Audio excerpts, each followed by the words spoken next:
जुल्म के साए में मुंह खोलेगा कौन, हम भी चुप रहेंगे तो फिर बोलेगा कौन।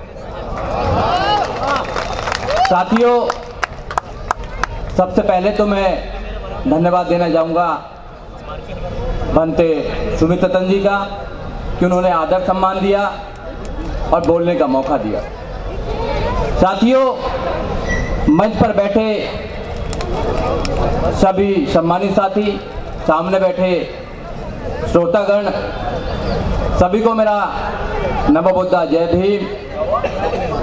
साथियों, देश के हालात कैसे हैं सब लोगों को पता है और ऐसे हालातों में दुश्मन को चुनौती देना कोई शेर दिल वाला ही कर सकता है, क्योंकि आज जो माहौल है पूरे देश के अंदर, संविधान को खत्म करने की पूरी प्लानिंग चली हुई है। कोई भी व्यक्ति अपनी आवाज निकालता है तो झूठे मुकदमे डालकर जेल में डाला जाता है, मगर ये जानते नहीं है कि हम बाबा साहब डॉक्टर अंबेडकर और बुद्ध के मानने वाले हैं, तुम्हारे झूठे मुकदमों से डरने वाले नहीं हैं। इनको पता होना चाहिए कि बाबा साहब डॉक्टर अंबेडकर ने इस देश के अंदर जो क्रांति लेकर आए हैं, जो बाबा साहब डॉक्टर अंबेडकर ने अपने कलम के माध्यम से जो संविधान दिया है, वो संविधान हमें आजादी देता है कि हम इस देश के अंदर वो सब काम कर सकते हैं जो संविधान में लिखा हुआ है, मगर संविधान को पढ़ना पड़ेगा। संविधान हमें आजादी देता है कि हम समता की बात करेंगे, हम भाईचारे की बात करेंगे, फिर इन लोगों को कौन सा संविधान आजादी देता है कि ये सत्ता में बैठकर भी ये विषमता की बात करते हैं, ये धर्म की बात करते हैं।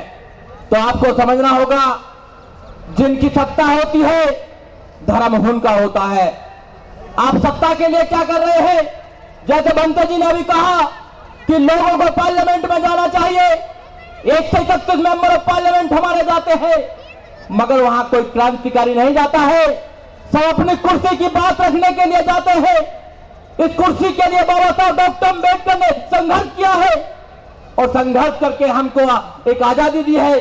संविधान की आजादी जो देने के बाद जब हम लोगों को वोटिंग का अधिकार मिला तो हम सत्ता में आए और सत्ता में आने के बाद हमारे साथ क्या हुआ आपने देखा होगा कि आज क्या हो रहा है। मगर हम लोग बाबा साहब डॉक्टर अंबेडकर की बात को समझने के तैयार नहीं है। बाबा साहब डॉक्टर अंबेडकर को पूर्ण रूप से मानने के लिए तैयार नहीं है। बाबा साहब डॉक्टर अंबेडकर ने 14 अक्टूबर 1956 को नागपुर के अंदर क्या किया कि आप बुद्ध बन जाए, मगर हम लोग तो कह रहे थे कि 2 नावों में हमने पैर रख रखा है। मुझे लगता है कि 2 नहीं 3-4 में रख रखा है। बहुत से लोग तो और भी जाते हैं, देखा नहीं कहां जाते हैं, क्योंकि भगवान की उनको एक आशा चाहिए। और मेरा मानना है कि भगवान को 2 प्रकार के लोग मानते हैं, कायर और लालची लोग मानते हैं, और कोई नहीं मानता। बुद्ध ने भगवान को नहीं माना, बाबा साहब डॉक्टर अंबेडकर ने नहीं माना, हमारे महापुरुषों ने नहीं माना। हमारे महापुरुषों ने कहा कि मानव मानव एक समान की बात होनी चाहिए, भगवान की बात नहीं होनी चाहिए। हम भगवान और भाग्य पर विश्वास नहीं करते हैं, हम विश्वास करते हैं इंसानियत पर, हम विश्वास करते हैं संविधान पर, हम विश्वास करते हैं मानवता के अंदर। मगर कुछ लोग संविधान को तोड़ना चाहते हैं। मैं आपको एक बात बताना चाहता हूं कि लोग संविधान के पीछे क्यों पड़े हैं। और भी बहुत सारी चीजें हैं। संविधान आपको आजादी देता है, हर चीज की आजादी देता है। अगर मैं यहाँ खड़े होकर बोल रहा हूं तो संविधान आजादी देता है, आर्टिकल 19। अगर मैं वकील बना हूं तो संविधान आजादी देता है। हमारे वकील साहब अभी कह रहे थे, पूर्व मंत्री भी थे राजेंद्र पाल गौतम जी, कि उन्होंने LLB की और LLB करते करते 8,000 रुपया लगे। मगर मैं आपको बताना चाहता हूं, मैंने LLM तक किया, मेरा 1 पैसा भी एजुकेशन में नहीं लगा, क्योंकि बाबा साहब डॉक्टर अंबेडकर के रिजर्वेशन से मुझे एजुकेशन मिली है। आपने देखा होगा जब यह सरकार थी 2007 से लेकर 2012 तक, तो 0 बैलेंस पर एडमिशन हुआ करते थे, मगर और सरकार में क्यों नहीं होते हैं, ये आपको समझना पड़ेगा।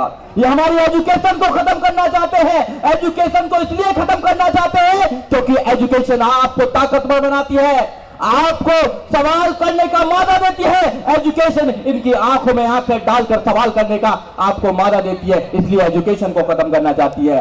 मैं एक छोटी सी कहानी बताना चाहता हूं, उसके बाद मैं अपनी बात को खत्म करना चाहता हूं।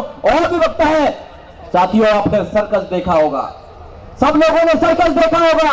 सर्कस में शेर हुआ करते थे, पहले शेर और बहुत सारे जानवर हुआ करते थे, मगर सुप्रीम कोर्ट ने आदेश दिया, एनिमल प्रोटेक्शन एक्ट आया, तो उसमें उनको आदेश देना पड़ा कि किसी भी जानवर को आप सर्कस में नहीं रख सकते हैं, तो सारे जानवरों को छोड़ना पड़ा, शेरों को भी छोड़ना पड़ा। अब शेरों को जंगल में छोड़ दिया। 10 दिन के बाद अखबार में लिख कर आया कि शेरों का जंगली कुत्तों ने शिकार कर लिया है। शेरों का जंगली कुत्तों ने शिकार कर लिया है। शेरों का जंगली कुत्तों ने शिकार क्यों किया? क्योंकि शेर पिंजरे में था, वो अपना स्वभाव भूल गया था, वो आक्रमण करना भूल गया था, और जो कुत्ते थे वो अपना एक जोश आ गया उनके अंदर और वो निपुण हो गए थे शिकार करने में। अपने बच्चों को घरों में रखेंगे तो पिंजरे के शेर बनाएंगे, उनका कोई भी शोषण करेगा, उनका कोई भी शिकार कर लेगा। इसलिए आप लोगों को पिंजरे का शेर नहीं बनाना है, आपको बाबा साहब डॉक्टर अम्बेडकर का उनको भीम सैनिक बनाना है। और एक बात और, IAS, PCS, doctor, engineer, professor, जज, वकील बनना आसान है, अम्बेडकरवादी बनाना उससे भी 100 गुना ज्यादा कहीं टफ है। अम्बेडकरवादी बनना, बुद्धवादी बनना इतना आसान नहीं है। जब तो लोग कहते हैं कि जो गलत होता है उसको कौन आवाज लगाता है? अम्बेडकरवादी आवाज लगाता है। गलत का हमेशा आपको विरोध करना है, क्योंकि अगर आप विरोध नहीं करेंगे तो आपकी आने वाली संतानें गूंगी पैदा होंगी। अगर आप विरोध करेंगे तो इतिहास में आप बागी कहलाएंगे, मगर आप गुलाम नहीं कहलाएंगे। जय भीम, जय भारत, नमो बुद्धाय साथियों।